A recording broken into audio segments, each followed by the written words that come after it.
The music was loud and the room was packed. I scanned the crowd, hoping to spot Mark. It had been ages since we last saw each other, maybe 5 years. But I was really looking forward to catching up. I finally saw him near the snack table. He looked a bit different, maybe a little older, but it was definitely him. I walked over, a smile on my face. "Mark, it's so good to see you," I said, trying to sound enthusiastic over the music. He turned, and his eyes widened slightly. "Hi," he said, a little confused. "Have we met before?" That's when it hit me. He didn't recognize me at all. I felt a wave of embarrassment wash over me. Had I changed that much? "It's Sarah," I said, trying to keep my voice light. "Sarah Miller." "We went to high school together?" He frowned, still looking puzzled. "Sarah? I don't think so." "I'm Mark Johnson, but I didn't go to high school with a Sarah Miller." I laughed nervously, hoping it would jog his memory. "Come on, Mark. Remember that time we tried to sneak into the movies? Or when we got detention for laughing too loud in the library?" He chuckled politely. "Sorry, you must have me confused with someone else." I've never snuck into a movie in my life, and I was a model student. I am a librarian now. I was starting to feel really awkward. Maybe I had the wrong person, but it looked so much like him. The eyes, the smile, it had to be Mark. "Are you sure?" We were pretty close back then.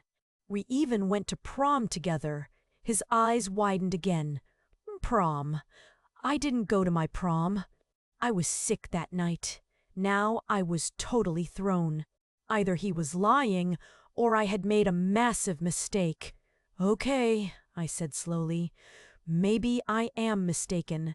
It's just that you look so much like someone I used to know." He smiled. "Well, I get that a lot. I have one of those faces, I guess." We made small talk for a few minutes about the party and the music, and then I excused myself. As I walked away, I couldn't shake the feeling that something was off. I pulled out my phone and found an old picture of Mark from high school. I zoomed in on his face and then looked back at the man by the snack table. That's when I noticed it. A small scar above his left eyebrow. Mark never had a scar there. This wasn't Mark. It was someone who just looked incredibly similar to him. I felt like an idiot, relieved that I had made the discovery and embarrassment that I did not recognize that small feature before I went to say hello. A few minutes later, I went back to say sorry to him and explain the situation, and he laughed, saying this had happened to him before. He had a twin, and this wasn't the first time he was mistaken for his brother.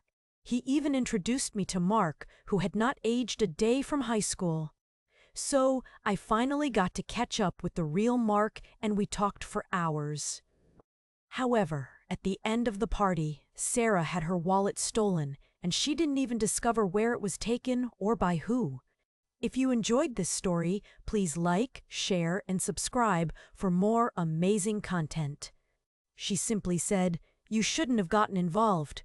Then she disappeared, just like that, vanished without a trace. I never saw Sarah again. The police investigated, but they couldn't find her. The case went cold.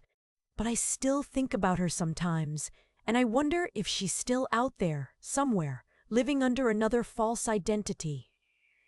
And what about that scientific equipment? Was it really equipment, or was it something else entirely? Something connected to an even deeper mystery than I uncovered?